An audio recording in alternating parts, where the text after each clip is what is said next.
dying industry that no one realizes. Story 1: Printers, which is weird to say as I'm a printer repair tech. But yeah, they're slowly dying out. My company has started diversifying into other areas because we literally had a drop of like 60 last year. Story 2: The teen magazine industry. I used to read them, and there were so many, but now they're just gone. They're either online or non-existent. I really think that due to the internet and social media, the purpose of those magazines is obsolete, to say the least. Story 3: Former strip club DJ, then manager here. Strip clubs are dying.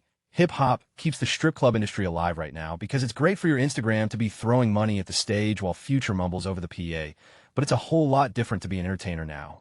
In the early 2000s and before, the strip club industry was thriving because you couldn't just go on your phone and watch the most taboo thing you could think of.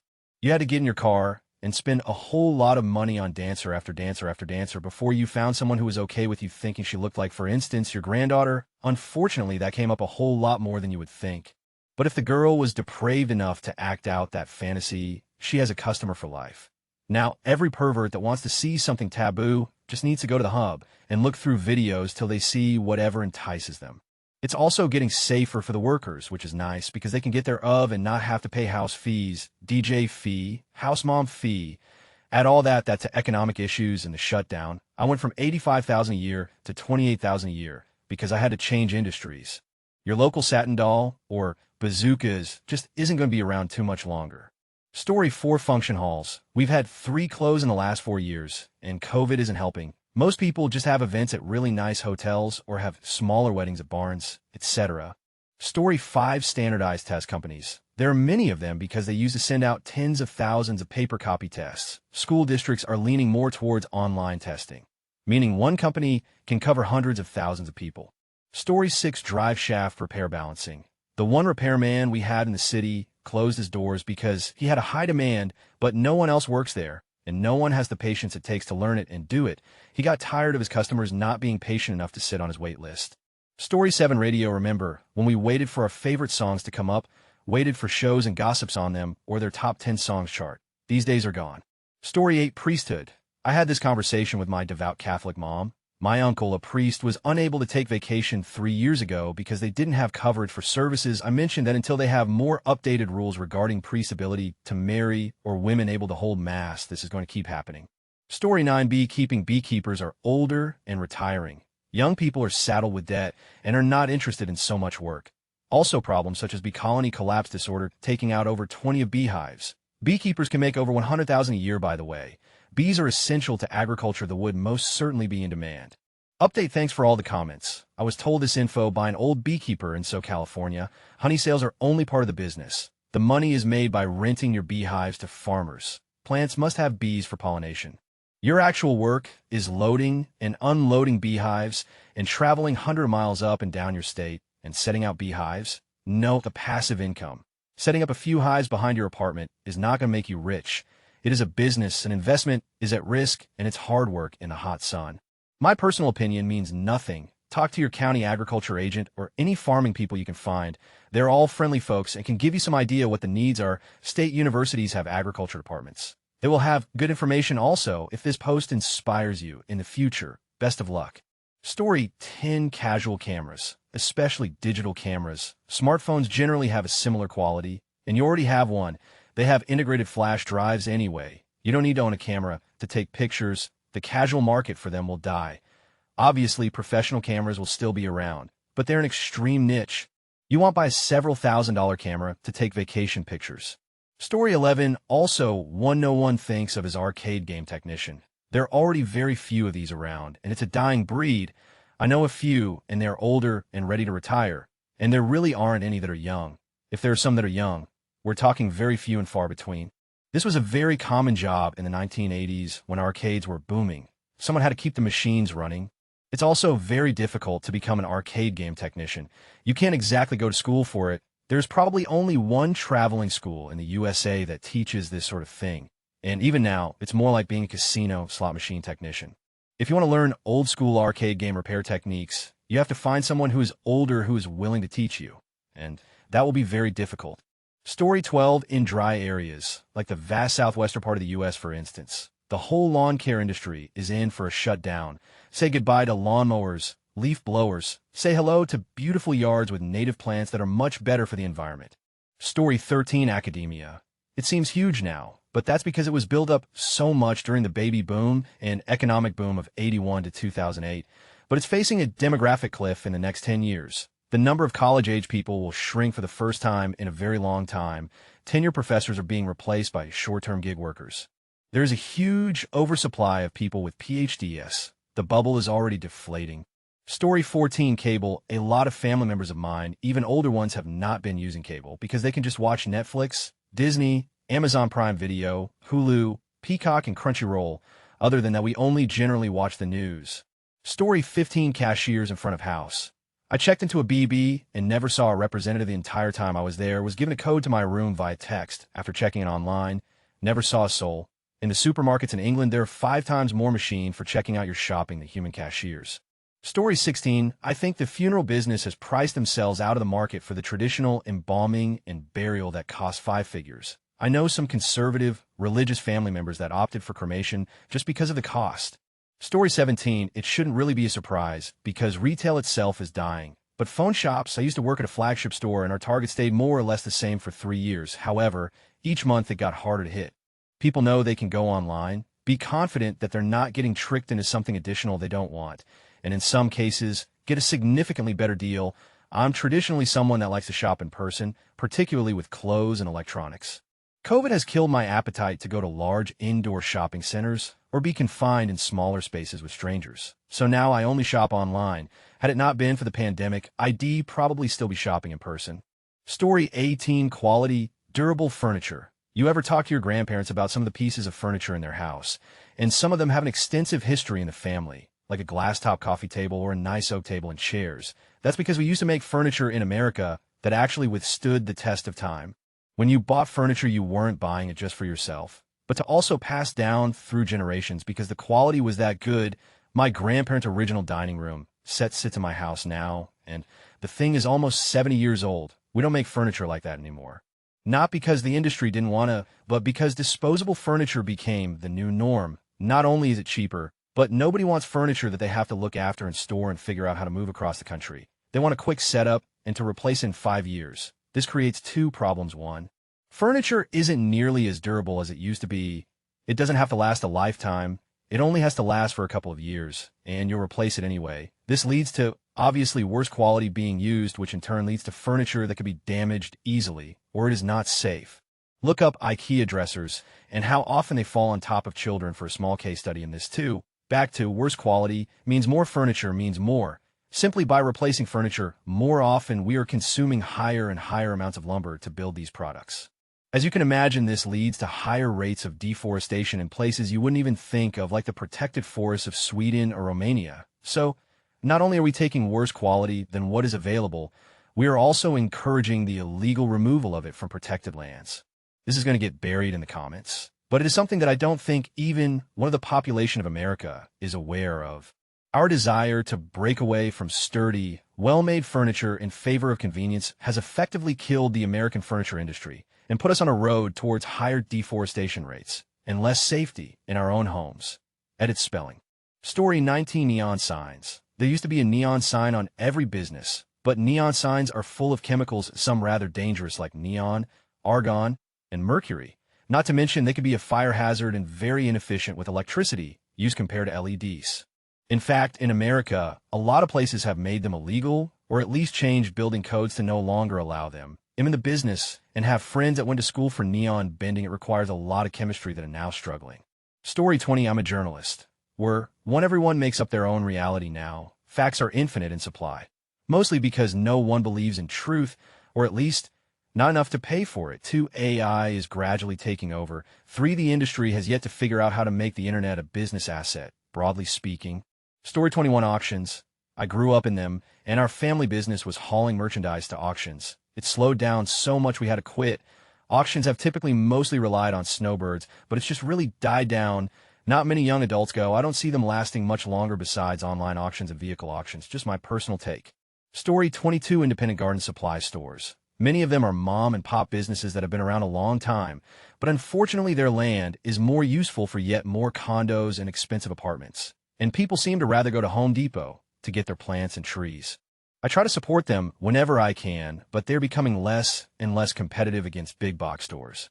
Story 23, the key here is no one realizes it. So, I say auto mechanics. With electric cars taking over, my guess is that in 25 years you will need specialty clip-in parts at a dealership. The small customer body shop or mechanic will likely fade and die.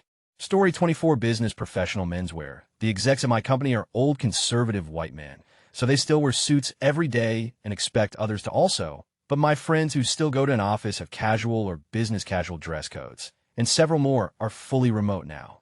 As remote work becomes more of a norm and old traditionalists start to retire, I think demand for suits and ties will go down, and I won't complain about it. Story 25, DVDs. They still have a decent section of them at Target and Walmart, but I feel there's a great chance they'll be gone almost completely by the end of the decade. Story 26, citrus. Growing up in Florida, my house was surrounded by orange groves, and now 20 years later none of them are around anymore. They have all been cut down due to bacteria that nobody could get rid of. Story 27, have you noticed that when you call for a plumber, the cost has doubled from the astronomical cost it already was in a window of arrival between 10 a.m. and 6 p.m.? There are fewer and fewer plumber apprentices. If we don't stop encouraging everyone to go to college no matter what, we're literally all in deep. Edit, I've offended some with my college comment. My apologies for my miscommunication in not talking about trade schools and vocation training. I'm specifically referring to, at least in my high school teaching, that a 4-year bachelor's degree is the ultimate goal if you want a lucrative career. That simply isn't true. Story 28, no one realizes that nuclear medicine is dying. It's being replaced by methods that cause less damage to the patient. It's kind of sad that schools still offer it since it's going to be gone in the next 20 years. Edit, my area is not using the NM. Recently, the hospital in my area has been getting 1, maybe 2 patients a day. I'm a student. This is what my professors mentioned to the students. It may just be my area, so if other areas are still thriving when it comes to NM, then that's great. What was explained to me was that other X-ray modalities are being used instead. Story 29, office supply retailers. Sure, it's not really an industry by itself, but they're simply being outdone by pretty much everyone once the boomers are gone. So will the office supply stores. Story 30, I think motorcycles are sadly dying out. The average age of a motorcycle owner is like in their 50s now. Millennials and Gen Zers barely buy them. Edit. This is from an online statistic. I'm not just stating an opinion. Story 31, custom handmade clothing, i.e. tailoring. You have to work a long time to get a job as a journeyman. People want to trust their skills to generations coming up, and people don't want to pay what's deserved thanks to fast fashion and outsourcing labor to cheaper markets. Story 32, travel agencies. I remember as a kid my dad would always book trips through a travel agent, and they would mail out brochures with trips, prices, etc. Story 33, check printing. Soon, Snoopy checks will just be a thing of the past, as well as the memory of how to write one. Come to think of it, paper coupons and the inserts that advertise those custom checks as well. Story 34, arcades. Kids are just playing free games on their phones. The day of quarter play cabinets is functionally over everywhere other than metropolitan Japan. Story 35, casinos. Younger generations don't have any interest in gambling. The industry is going to have to come up with something else. Edit, it's still popular right now, but not nearly what it was even a decade ago. I work as a regulator in the industry, and it's definitely something the manufacturers of gaming devices are worried about. The talks are once Gen X dies off the industry, basically won't exist anymore. They're talking about trying to bring in younger crowds by making slots more skill-based like video games. I personally think that's easier said than done. However, Sportsbook has definitely helped somewhat bring in those younger crowds. Not enough to save the industry in terms of what it is right now. Story 36, clowns. Since IT came out originally, less and less people are beckoning clowns. There is actually less than 100 clowns in the UK. They are beckoning an endangered species. Story 37, CDs. I worked at a bookstore that also sold music and movies. A lot of the older people would come in and buy CDs. More than once, I heard them complain that they didn't like new cars because they didn't always have CD players. About 5 years after I started working there, we cut our music and DVD section down to a quarter of the size. Most of it was composed of vinyl, which is very popular right now. Many of the older customers complained. Some stopped coming in altogether. Story 38, pretty sure it's a dead industry at this point, but I know of a guy who used to have a business of some sort where he maintained and repaired telephone booths and payphones, had done it for decades. 21st century did him dirty. Story 39, I don't want on anyone's parade, but most of these answers are kind of obvious. So how about IT? An industry I've been in since high school, having my CCNA before graduating high school. And after 10 years, I have ran my own company for about 7 years. This is an industry that everyone and their aunt is in or getting into it, thinking it's future-proof. But the problem is that technology is becoming so smart and advanced that it isn't going to take much to manage whole networks soon. And really, we're nearly already there. I can teach any capable mind how to manage their own network with the right equipment. Companies like Meraki and Ubiquiti, they make it unbelievably easy. Just point and click, and it works. Products like AWS and Azure are going to be putting MSPs and internal IT departments out of jobs. They just don't realize it yet. Now, with all that said, this doesn't include very specific and high-level situations. But the fact is that unless you're specialized in something specific like CISM or CCI, among others, and are working for these companies that are not only creating the product, but starting to implement and support it, in 5 years, these individuals will start seeing the writing on the wall. As they say, edit, I could write and talk about this all day. And yes, there are exceptions, and it isn't a blanket statement. I think my point stands. It's an industry that's going to change drastically over the next couple of years. It won't look the same, and the gap between traditional IT and help desk will be so large that they likely won't even be the same department. This is a path that companies have already started to make, seeing help desk as a customer service role and not traditional IT. From an infrastructure perspective, simplicity can be easier to secure, plus SaaS is becoming more secure and is definitely easier to manage. Again, not a blanket statement, but the days for your dad's IT job are counted. Story 40 realtors and car salesmen seem to be dwindling with the rise of some of these web-based programs that take over their roles. I don't see either disappearing anytime soon, but I've noticed they're less prevalent than before. Story 41, hopefully, companies that make coffins. The practice of hovering dead bodies sealed in 20,000 boxes in shallow holes is ancient and pointless. It's a waste of land and money, and we could all be donating our organs to people who need them and have the rest cremated. Story 42, truck drivers who deliver sheets of glass. My husband used to work for a flatbed trucking company, and they said they can't get anyone to drive for glass because the drivers kept getting cut in half. Story 43, any franchise that has a dealer network, i.e. automotive, motorcycle, boat, recreational, they're on borrowed time as manufacturers go to direct-to-consumer sales. New boat delivered to your home at the click of a button. Story 44, it won't be today, tomorrow, or even for another 5 to 10 years. But the entertainment industry is well past its prime and is dying a painfully slow death, speaking from the POV of someone on the inside. Story 45, nursing. I'm a nurse, and I'm seeing the ship start to sink. In 10 years, there will not be enough staff to take care of these baby boomers who are getting older, sicker, and staying alive beyond a reasonable means. Do not be surprised to see robots taking the place or helping NASA nurses when this massive shortage takes place. Story 46, not really an industry, but small rural towns. In my town, it used to be busy and all the buildings were shops, but since they built an Asda and Tesco, the town has died and are only a couple of charity shops. Story 47, gig workers. Uber and Lyft are not profitable despite having exploitative labor practices. They burnt through VC money which investors bought into thinking we would have self-driving cars by now. Source Uber's founder sold his share Source, and their largest shareholder, SoftBank, can't sell without triggering slippage at best and a total collapse at best. As they discovered when they sold a third of their holding Source as for food delivery apps, they're now marking up food by as much as 100 in my neighborhood. Restaurants jack up their prices on the apps, then offer free delivery. And big discounts if you just call in.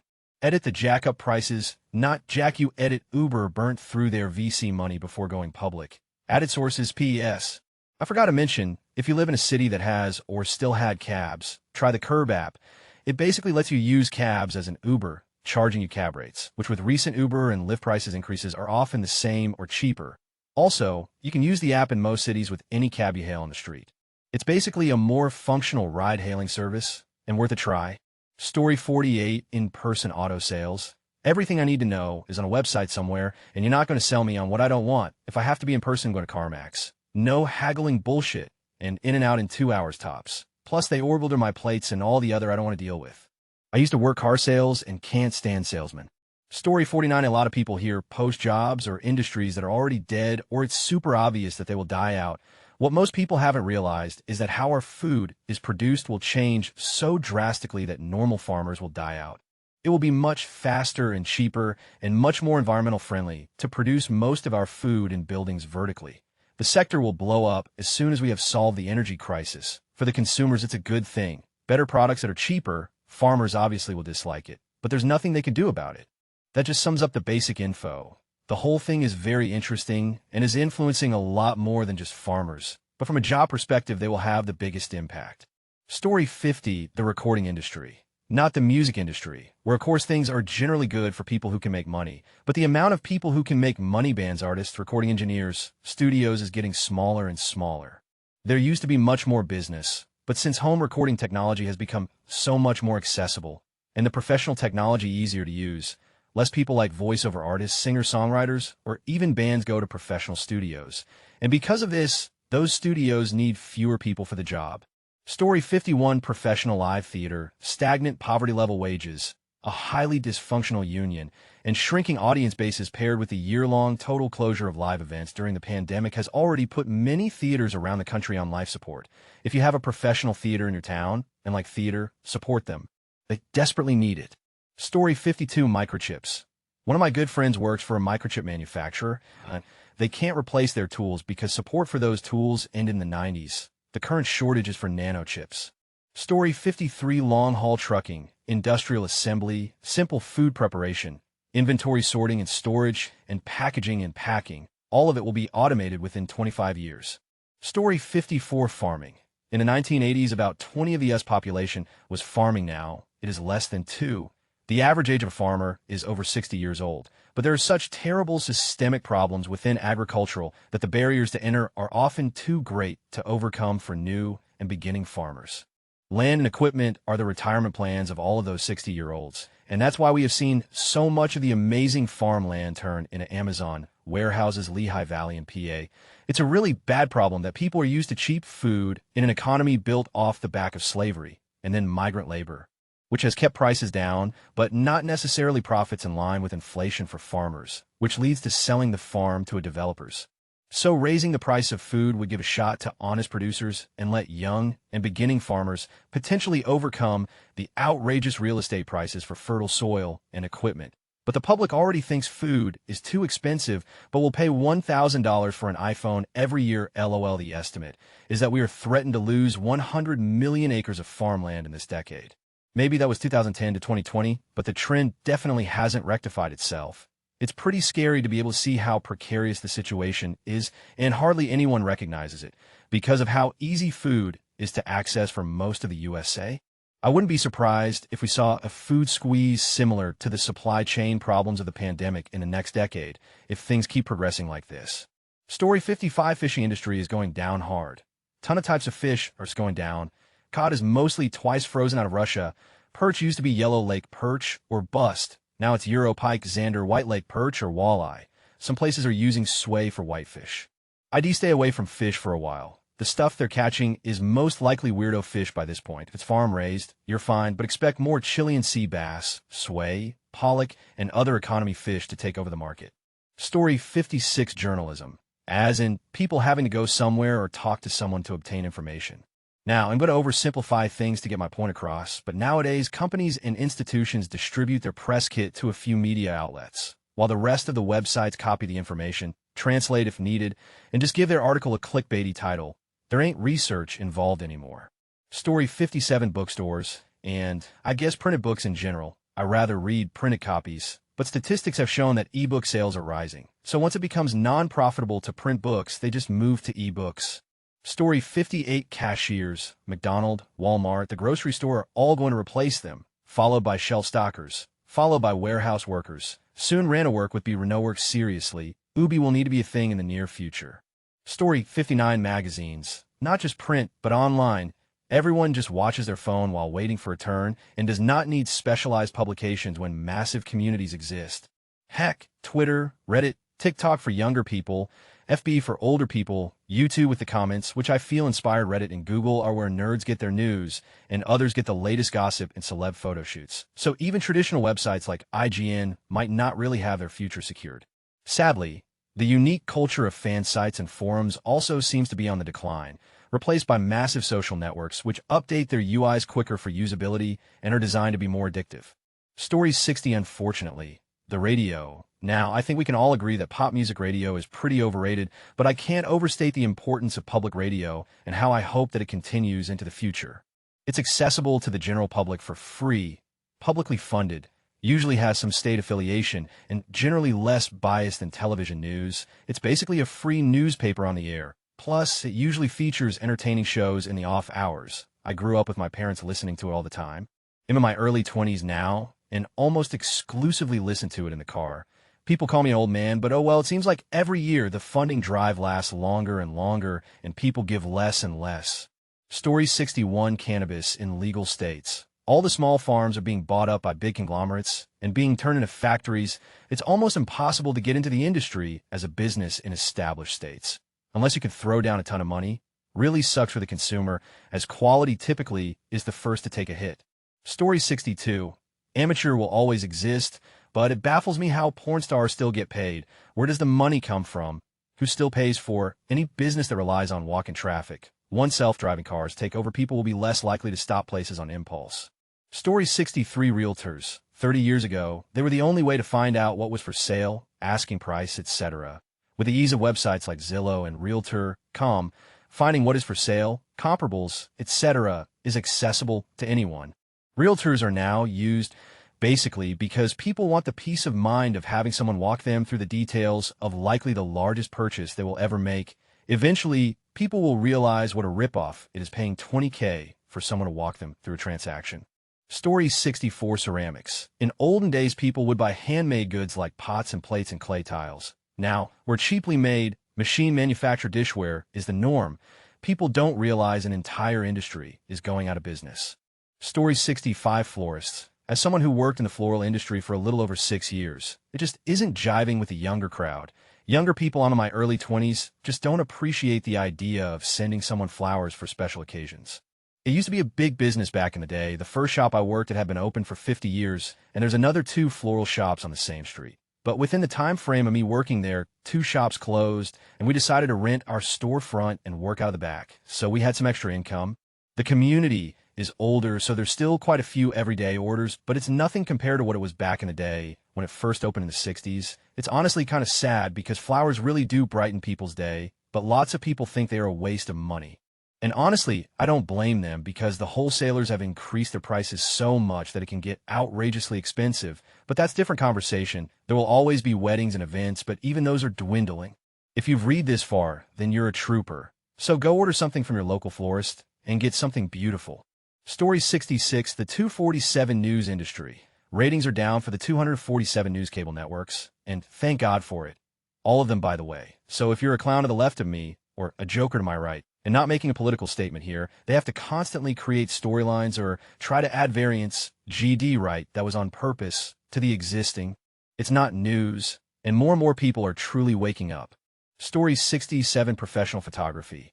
I've been a pro for almost 20 years, and I literally just shut down my business. Cell phone cameras and point-and-shoots have become so sophisticated that literally the only thing you really need a professional for is weddings. Now, obviously hiring a professional for any important photos is still recommended. We spend years learning our equipment and posing and all the things. I'm just saying, by and large, if all people want is a few decent pics to post on social media, they're just shooting it themselves. Story 68: I would say that in this day and age, it feels like almost every industry is dying other than certain sectors of big tech and engineering. Scrolling through these comments kind of exemplifies that. Story 69: Photographers. Sadly, I was 1 out of 15 people in my state who made an apprenticeship in Germany 2 years ago. People thinking phones are good as cameras and do the buy their own and wonder afterwards why their shitty phone picture ain't good enough for passport. Sad to lose my job, honestly.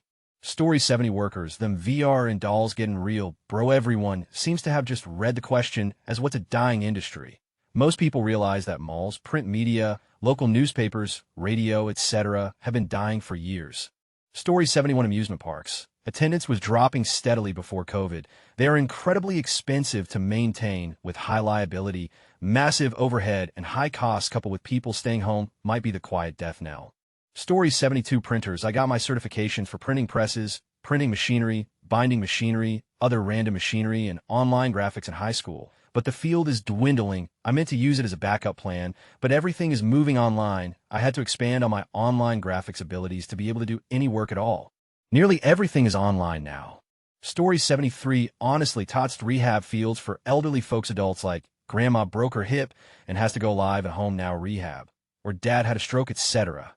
Medicare cuts have severely limited the ability of therapists to make increasing money over the course of their careers, and many have had steep pay cuts since COVID up to 10, I believe, at some companies. Barriers to entry are high, an extremely costly master's degree and above for therapists, associates, or above for assistants. The way things are billed produces a vast disconnect between nursing and therapy when therapy is supposed to be there to support them, and a total lack of respect.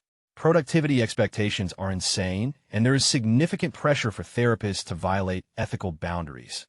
Our recommendations aren't followed, resulting in decline and increased dependency on caregivers, and we're not considered part of the larger team. I worked through COVID performing nurse aid work on top of therapy services, and for a while aides made way more than me, with bonuses, etc. Even though I was right there alongside them, getting coughed on in the face doing dysphagia therapy, I don't want to sound like a winner, and being a nurse aide sucks, and I easily think those people should make as much money as I do. Nursing is also hard and valuable, and I love many of the wonderful nurses I work with.